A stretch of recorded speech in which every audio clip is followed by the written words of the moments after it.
Yes hello everyone, welcome back to analyse this robotics. आज की video का topic है टूल्स जो एक इंजीनियर के पास होने चाहिए। मैं खुद एक इंटरमीडिएट लेवल का इंजीनियर हूँ, मतलब हॉबीस्ट आप कह सकते हैं, या मतलब एक्सपीरियंस है इंटरमीडिएट लेवल का। तो मैं यहाँ पे शेयर करूंगा कि आप एज अ बिगिनर क्या क्या यूज कर सकते हैं, एंड अगर आप एक नेक्स्ट लेवल पे जाना चाहते हैं तो आपको क्या क्या अपग्रेड्स करने चाहिए।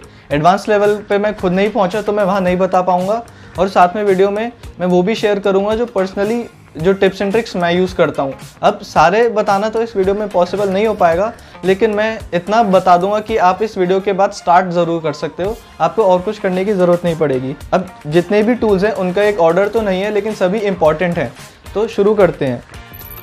जो प्रोजेक्ट्स बनाते हैं उनको पावर करने के लिए आपको बैटरीज की ज़रूरत होती है, या अगर आप ब्रेडबोर्ड पे किसी चीज़ पे टेस्ट इक्विपमेंट रन कर रहे हैं, मतलब कुछ टेस्ट कर रहे हैं सर्किट को, तो आपको पावर सप्लाई की ज़रूरत पड़ेगी। तो अब अगर आप एक बिगिनर हैं तो आपको एक एक्सपेंसिव पावर सप्लाई लेने की ज़रूरत नहीं है। आप क्या कर सकते हैं, सेट वोल्टेजेस की बैटरी पैक्स बना सकते हैं। जैसे ये 12 वोल्ट का बैटरी पैक, ये है 8 वोल्ट्स का, एंड ये है 4 वोल्ट्स का बैटरी। अब अगर आपको बीच में सप्लाई चाहिए तो आप क्या कर सकते हैं, जैसे वोल्टेज रेगुलेटर्स आते हैं, वोल्टेज रेगुलेटर आईसीज आती हैं 7805, 7809, 7812, बीच में आते हैं 7808, 7807, 24 वोल्ट्स तक की रेगुलेटर आईसी आती हैं। तो आप एक हायर वोल्टेज को लोअर में कन्वर्ट कर सकते हैं अपनी सूटेबल के साथ। अगर आप एक इंटरमीडिएट लेवल के हैं तो आप मेरी तरह खुद से एक पावर सप्लाई बिल्ड कर सकते हैं। ये बहुत सिंपल है बनाने में, आपको कुछ नहीं करना, बस एक बक कन्वर्टर मॉड्यूल लगता है और एक यहाँ से हम इनपुट दे सकते हैं। तो मैं पर्सनली इसको 12 वोल्ट्स 5 एम्पेयर का इनपुट देता हूँ, जो मेरे 99% काम कर देता है।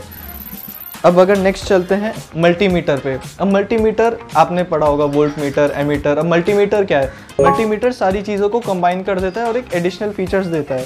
तो अगर आप एक बिगिनर हैं तो आप ये वाला मल्टीमीटर यूज़ कर सकते हैं, लेकिन ये ख़राब जल्दी हो जाते हैं और इसका जो स्लाइडर है ये थोड़ा लो क्वालिटी का होता है, तो बाय यूज एरर आने लग जाते हैं। अब मल्टीमीटर में आपको क्या क्या मिल जाता है, DC voltage, AC voltage, current, 10 Ampere's तक का कंटिन्यूटी टेस्टिंग मिल जाती है, वोल्टेज रेजिस्टेंस टेस्टिंग मिल जाती है, साथ में आप अपने ट्रांजिस्टर को टेस्ट कर सकते हैं। तो ये शुरू में मैं ये यूज़ करता था, लेकिन उसके बाद मुझे लगा एक अपग्रेड करना चाहिए, तो उसके बाद आप यूज़ कर सकते हैं ये वाला। अब दोनों के प्राइस में डिफरेंस नहीं है, लेकिन क्वालिटी का बहुत डिफरेंस है। सपोज़ ये आपको 150 रुपीज़ का मिलेगा, तो ये 250 रुपीज़ 300 रुपीज़ का आपको मिल जाएगा, और साथ में इसके फीचर्स भी ज़्यादा हैं एंड हैवी ड्यूटी है ये। अब नेक्स्ट चीज़ पे चलते हैं, सोल्डरिंग आयरन की। अब अगर आप एक बिगिनर हैं तो आप एक फिक्स टेम्परेचर वाली जनरल जो सोल्डरिंग आयरन आती है 70-80 रुपीज़ की, आप वो यूज़ कर सकते हैं। लेकिन इसका आपको थोड़ा ध्यान रखना पड़ता है कि अब आप वो सोल्डरिंग आयरन यूज़ कर सकते हैं। साथ में अगर आपको अपनी सोल्डरिंग की प्रैक्टिस करनी है, थोड़ा करना है, तो ये प्रैक्टिस करनी है, हाउ टू सोल्डरिंग करना सीखना है, तो ये आयरन बेस्ट है। लेकिन जब आप थोड़ा एडवांस लेवल पे चले जाते हैं तो आप मेरी तरह एक वेरिएबल वोल्टेज की with multiple bits soldering iron use कर सकते हैं। ये सोल्डरिंग आयरन मैंने 300 रुपीज़ की ली थी, जबकि ये सोल्डरिंग आयरन 70 रुपीज़ की है।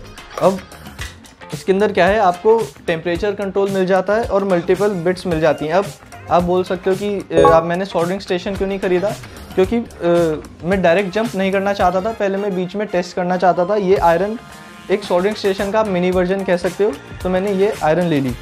अब साथ में अब आयरन है, अब रखने के लिए कुछ चाहिए, तो बात करते हैं स्टैंड के बारे में। तो एक ये बेसिक सोल्डरिंग स्टैंड है।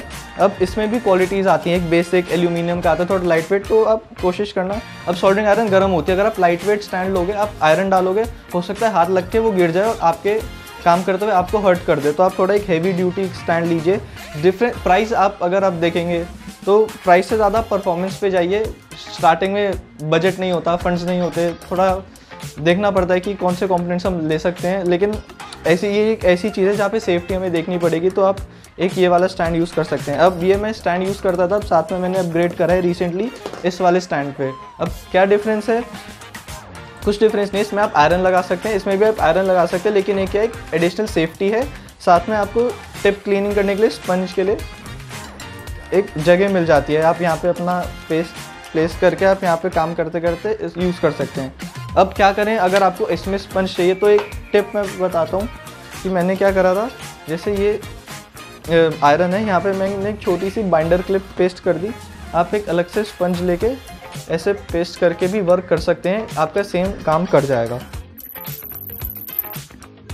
आते हैं हम ग्लू गन पे। अब ग्लू गन के अंदर क्या होता है, एक आती है फिक्स्ड वोल्टेज फिक्स्ड वाली और एक होती है वेरिएबल वाली। वेरिएबल थोड़ी एक्सपेंसिव आती है, मैं अभी तक फिक्स्ड वाली यूज़ करता हूँ, क्योंकि ग्लू गन के अंदर क्या है, बस ग्लू मेल्ट करनी है और अप्लाई करनी है, तो उसमें वोल्टेज का टेम्परेचर का उतना महत्व नहीं होता। तो जैसे ये है बेसिक है, 200 रुपीज़ की ग्लू गन है, बहुत अगर आप इसको तोड़ो नहीं, गिराओ नहीं, अच्छे से यूज़ करो तो ये 6-7 महीने आराम से चल जाती है। हाँ, अगर आप कंपोनेंट्स यूज़ करते हैं, आपने जो भी आप आर्डिनो के साथ काम करते हैं, आपने मोटर ड्राइवर यूज़ करा हो, कुछ भी करा होगा, तो कंपोनेंट्स में स्क्रूज आते हैं ताकि आप वायर एडिशनली प्लेस कर सको।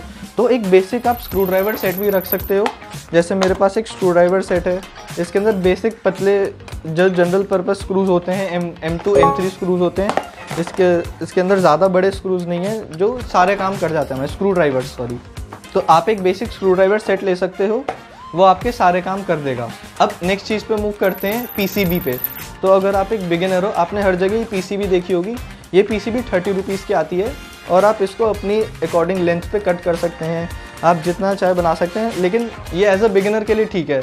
अब अगर आप एडवांस स्टेज पे आ गए हैं, आप मतलब थोड़ा आउट ऑफ बजट जा सकता है, लेकिन मैं आपसे रिक्वेस्ट करूँगा कि आप ये वाली ग्रीन कलर की जो पीसीबीज आती हैं ये यूज़ कीजिए। अब देखिए साइज़ सेम है, ये 30 रुपीज़ की है, ये 130 रुपीज़ की है। अब 100 रुपीज़ का डिफरेंस कैसे आया, यहाँ पे एक साइड प्लेन है, एक साइड आप सोल्डरिंग कर सकते हैं, यहाँ पे दोनों साइड आप सोल्डरिंग कर सकते हैं। साथ में जो क्वालिटी है, ये देखिए साथ में क्वालिटी हमें बहुत अच्छी मिल जाती है। तो एक जैसे आप टेस्ट सर्किट बना रहे हैं, आपको टेस्टिंग के लिए चाहिए, तो आप इंटरमीडिएट में भी ये यूज़ कर सकते हैं। लेकिन अगर आपका सर्किट चल रहा है, आपको एक उसको फैब्रिकेट करना, मतलब बॉक्स में इनक्लोज करना है कुछ प्रोडक्शन के लिए, तो आप ये वाला यूज़ कीजिए। अब ग्रीन पीसीबीज में मल्टीपल साइजेस आते हैं, जैसे ये वाला है one side plain, one side solderable, तो मल्टीपल साइजेस आते हैं। तो इसके अंदर आपको क्या करना है, खुद से कट करना पड़ता है, लेकिन यहाँ पे आपको कटिंग की ज़रूरत नहीं पड़ती और ये हैवी ड्यूटी होते हैं। अब नेक्स्ट चीज़ पे मूव करते हैं कटर्स के ऊपर। कटर्स के लिए फैंसी कटर्स आते हैं, लेकिन उनका कुछ यूज़ नहीं होता, वो फैंसी से हैं। आप एक निपर ले सकते हैं और आप एक वायर स्ट्रिपर ले सकते हैं, like wire cutter and wire stripper. जब से मैंने इलेक्ट्रॉनिक्स स्टार्ट करी है तब से मैं यही यूज़ कर रहा हूँ और मतलब 100% मेरे अब आज तक नहीं लगा अगर मेरे पास थोड़ी फैंसी कटिंग टूल्स होते तो मेरा काम आसान हो सकता है। ये मेरे सारे काम निकाल देता है।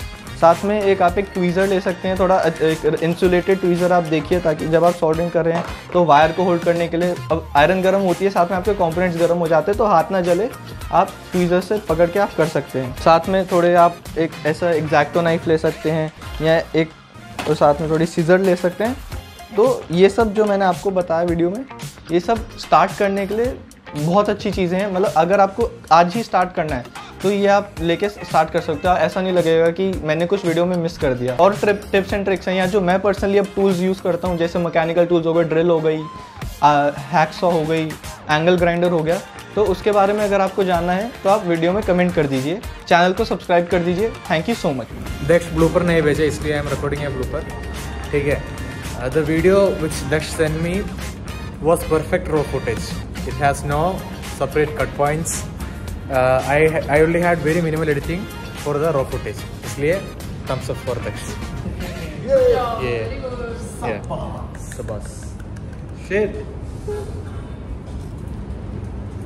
More to come.